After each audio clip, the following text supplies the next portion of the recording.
আসসালামু আলাইকুম রহমতুল্লাহি ওয়া বারাকাতুহু। প্রিয় নবী সরকারে মুস্তাফা সাল্লাল্লাহু আলাইহি ওয়াসাল্লাম হাদিসের মধ্যে ইরশাদ করেছেন, অন্তরের কঠোরতার নিন্দা করেছেন।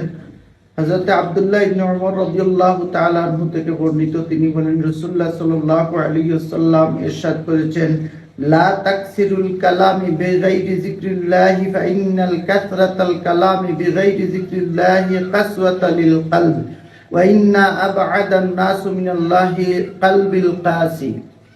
তোমরা আল্লাহর জিকির ব্যতীত অধিক কথা বলো না, কারণ আল্লাহর জিকির ব্যতীত অধিক কথা বলা অন্তরের কঠোরতার কারণ হয়ে দাঁড়ায়।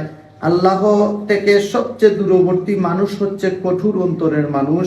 হযরত আনাস ইবনে মালিক রাদিয়াল্লাহু তাআলা আনহু থেকে বর্ণিত, প্রিয় নবী সাল্লাল্লাহু আলাইহি ওয়াসাল্লাম ইরশাদ করেছেন, আরবাআতুম মিনাশ শাকাই জুমুদুল আইনি ওয়া কাসওয়াতাল কলবি ওয়া তুলিল আমালি ওয়া হিরসুন আলাদ দুনিয়া।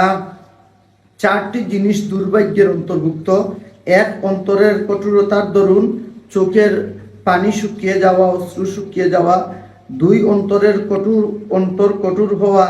তিন, আশা আকাঙ্ক্ষা দীর্ঘ হওয়া এবং দুনিয়ার প্রতি লোভ থাকা। এই হাদিসটি মুসনাদুল বাজ্জার, কাশফুল আস্তার, ইমাম হাইসামির মতে মাজমাউজ জাওয়াইদের মধ্যে আনা হয়েছে। আসসালামু আলাইকুম ওয়া রাহমাতুল্লাহ।